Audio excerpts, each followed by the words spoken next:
Welcome to the Catalyst Sale Podcast. Whether you are a sales professional, not in sales, but interested in helping people solve problems, or a founder CEO who is looking to grow your business, you'll find practical tools, stories, and experience you can apply to your role.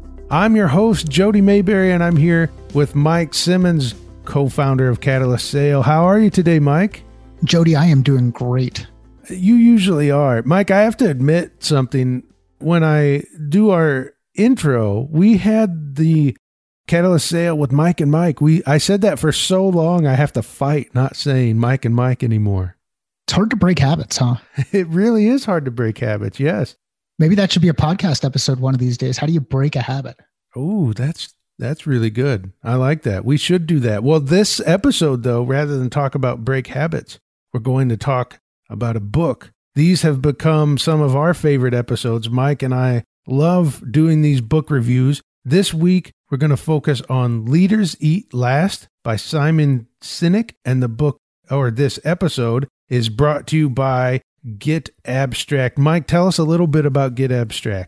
Yeah, so getAbstract is an organization that does a couple of different things. One, they'll publish summaries of books, which highlight the key points that are covered inside the content and help organizations communicate inside how they could apply those key points inside the organization without having to read the entire book. So from one perspective, they save time.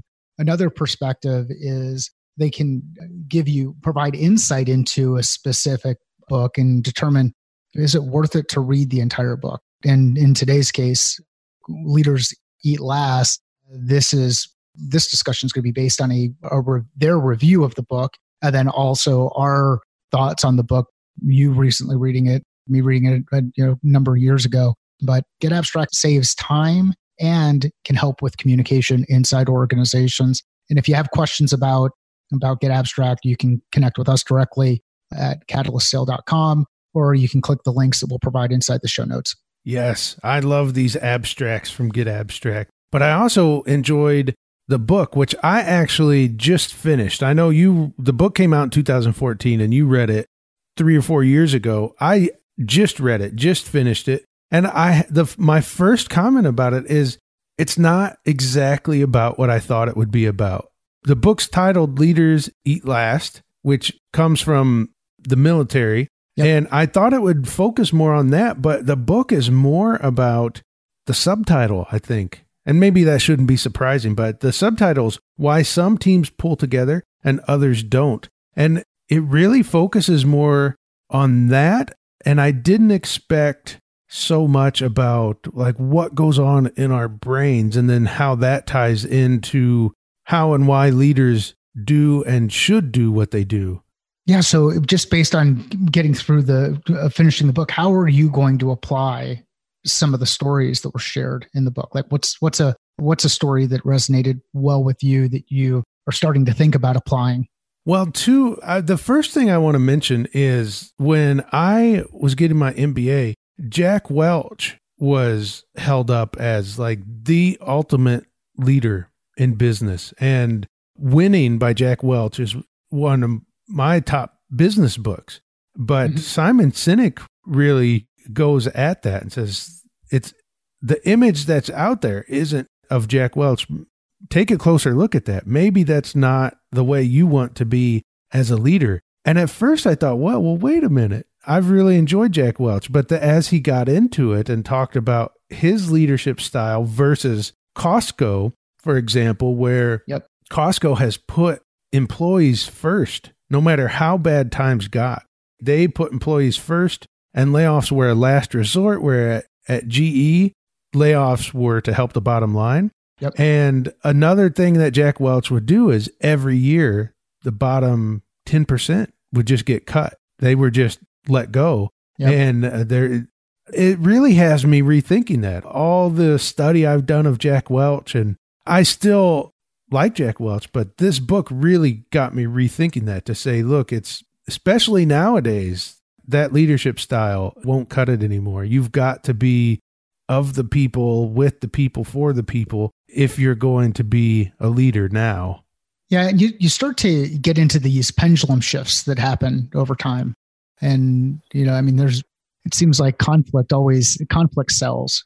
So if you can take the counterpoint to something that folks have accepted to be true, you can inspire some interesting dialogue and an interesting discussion. And I think there's a time and a place for each approach, and a lot of it has to do with whether or not what you know about your team, what you know about the culture of the organization, what you're looking to build. And in one of the stories that gets addressed, they talk about Sparta as a warrior society, and then kind of pull things together on the organization being only as strong as the trust its workers hold for one another. So if you can look to your left and your right, now we're getting back into the military terms, if you can look to your left and your right at the person who's doing battle with you, whether that's on the line in football, or it's in the huddle in football, or it's in the military, you have a high level of trust around those people who are around you, your commitment to success goes above and beyond your own personal interests, which can create a pretty interesting setting and an interesting environment. Yeah, that part actually resonated with me because as a former park ranger, it's not quite like the military, but there are times when you would have to, I was a law enforcement ranger and I would have to call someone for backup. So your coworkers aren't just your coworkers. You might have to count on them to save you or to get you out of trouble that maybe you got yourself into or a park visitor got you into. Well, now you need to count on somebody to be there when you ask them to be there. And you have to trust in their abilities that they will be able to help you get out of what you've got out of, whether that's help you physically, help you verbally, or whatnot. And it gives you a different viewpoint of your coworkers, because Mike, let's say you have a coworker that sometimes irritates you, whatever they do, and that may build over time. But if this is somebody that you say, oh, sometimes, every once in a while, John does that thing and it irritates me, but he was there for me when I needed him and I know I can trust him. Well, you let a lot of that little stuff go. And I haven't seen that in other workplaces. Like when I was a financial analyst, that little stuff builds and it builds and it builds until people are just frustrated with each other. But as a ranger, yes, we did get frustrated with each other, but we also knew no matter what, that person, he used the military as an example, the person to your left or right is going to do what they can for you. Well, it's the same as a park ranger. They're going to do what they can for you. And it builds a team that is just hard to build otherwise. So I really like that he took that approach and said, hey, there's really something here that we're seeing in the military, and this is why we're seeing it. This is what's going on in people's brains. This is what they're thinking because of this, and this is how you can apply it in your workplace. I didn't remember this from the book, but in the review, it talks about the cortisol response and an oxytocin response and in the brain. And this gets into that whole piece. I think it reminds me of some of the discussion that we had with Carol Quinn back around the interviewing side of things, where there's that split second where someone either chooses to be focused on being part of the solution or focuses on why the problem exists and all of the challenges that take place. So there's this attitude piece. Well, when I read the review, I was thinking about how can trust, how can perception, how can feelings, how can experience start to inform behavior, and how does that become a bit of a self-fulfilling prophecy or a downward spiral in a bad situation versus an upward contagious spiral in a good situation.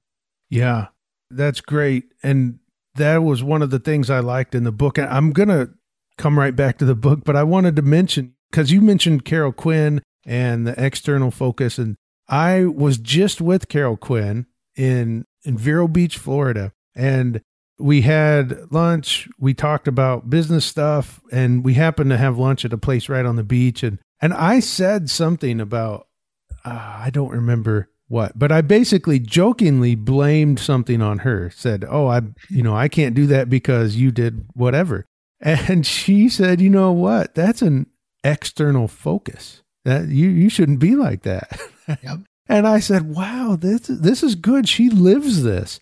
Yep. And she always looks for it. And although I was joking at the time, and she was probably half joking with her answer, it is true that if you want to make a change like that, if you want to move your focus of yourself or the team from an external control, I couldn't do this because Carol Quinn made me do whatever, to internal, well, I didn't do this because I decided not to. I didn't feel it was important enough.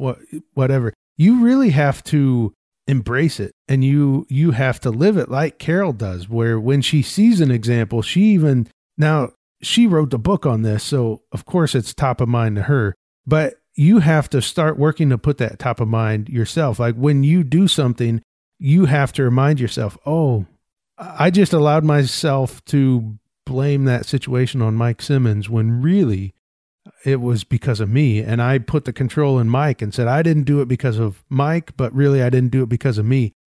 And I think that lesson I got from Carol wrapped up in what it talks about in this book. I think that's huge for organizations to start to make that shift to blaming it on others, where the other is maybe the coworker, maybe it's customers, the market, whatever, to start look at yourself and get the motivation there instead.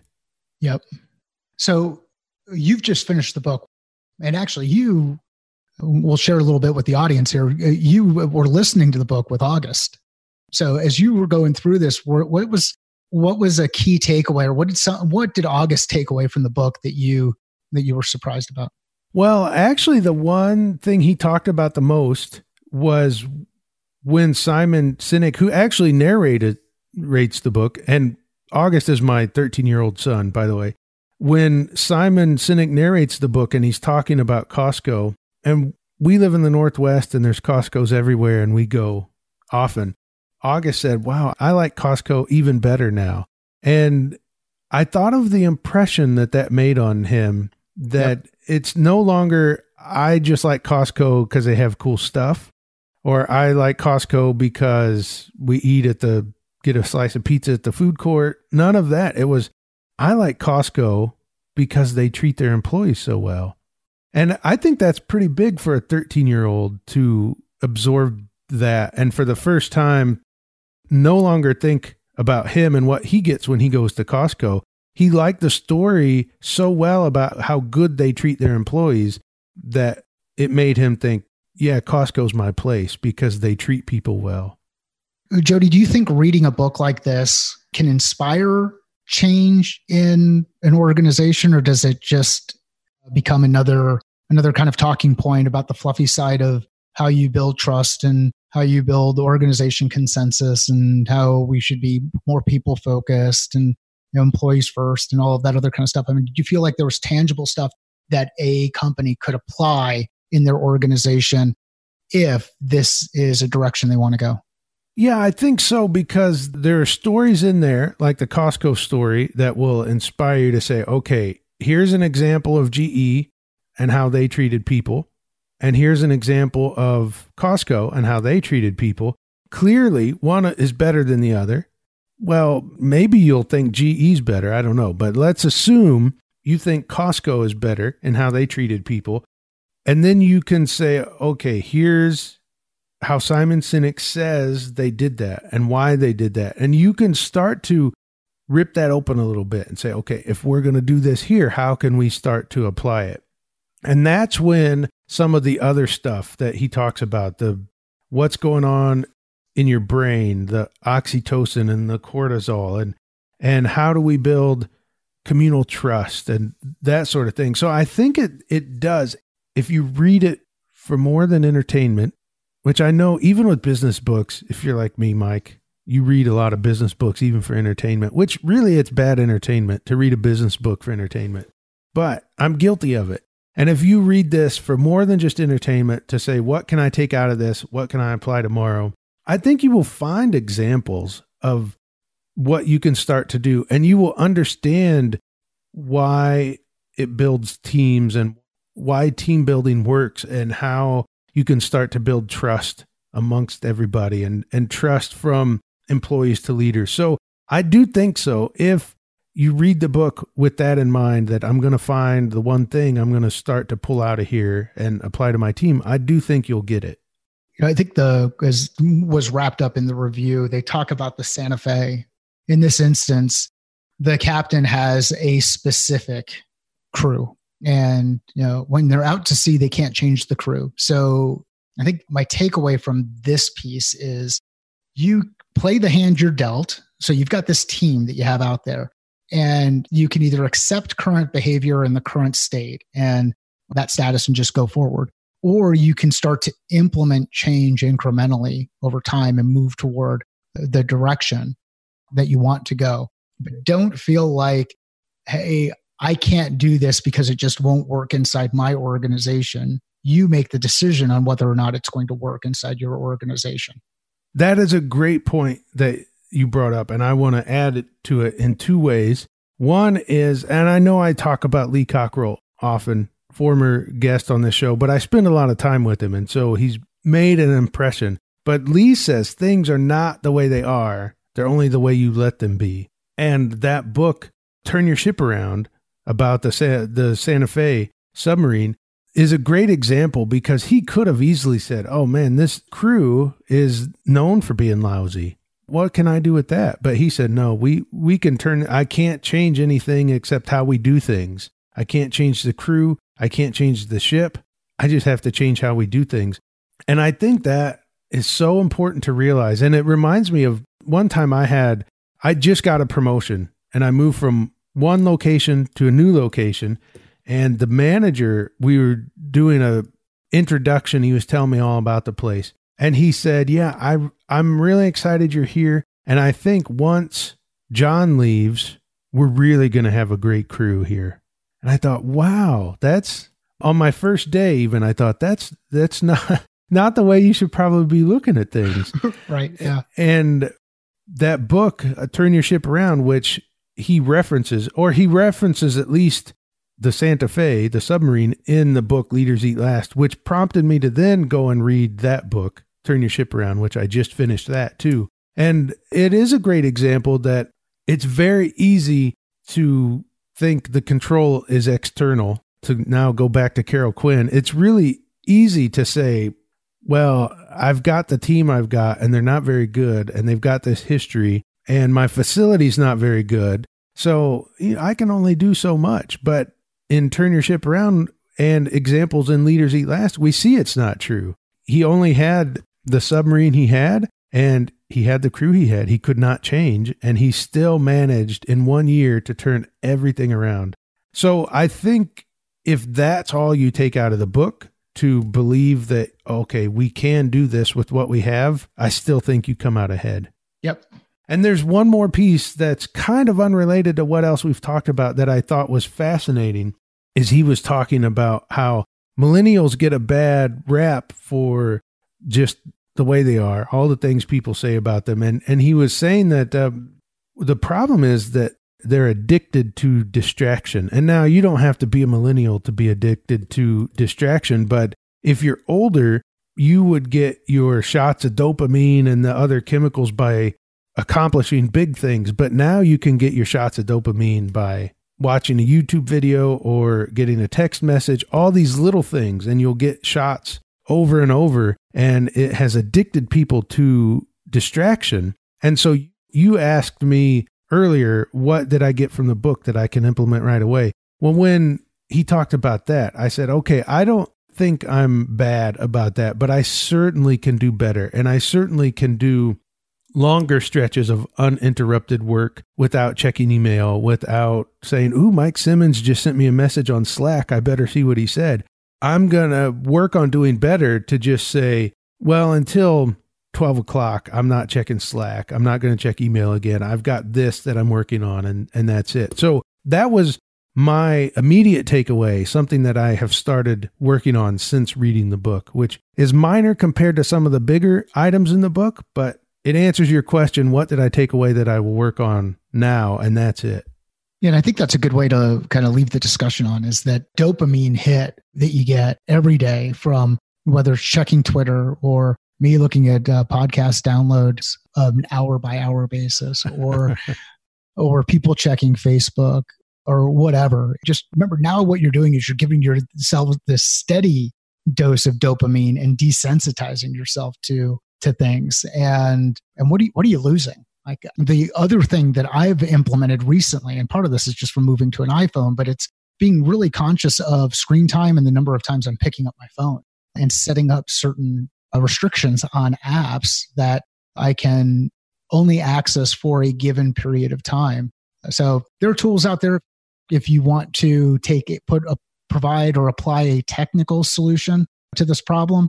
Another recommendation I would make, and I'm doing a little bit better at this, is I turn off my desktop notifications, but still just allow my notifications on my phone. So now I've got the notifications popping up in one area rather than having this constant influx of the noise that come through things like Slack and email and whatnot. So what I'd like to hear from the audience is, what tools are you using to keep yourself focused? And how might you think about impacting or affecting behavior inside your organization? I know those are two separate things, but if you've got feedback that you want to share with us, either via Twitter @Simmons_M or @CatalystSale, or just go to the live chat that we've got set up on the website. We look forward to hearing from you. Yes, wonderful. And if you have read Leaders Eat Last, or you read it now and you want to comment on our comments about the book, we'd love to hear about that. Just reach out to us and involve us in that conversation, because we'd like to know what you thought of the book as well. Mike, thank you so much. I do enjoy these book review episodes. It's a fun way to get what we've been doing out there, and it's just good to have the discussion with you. So thank you. And thank you for listening to the Catalyst Sale Podcast.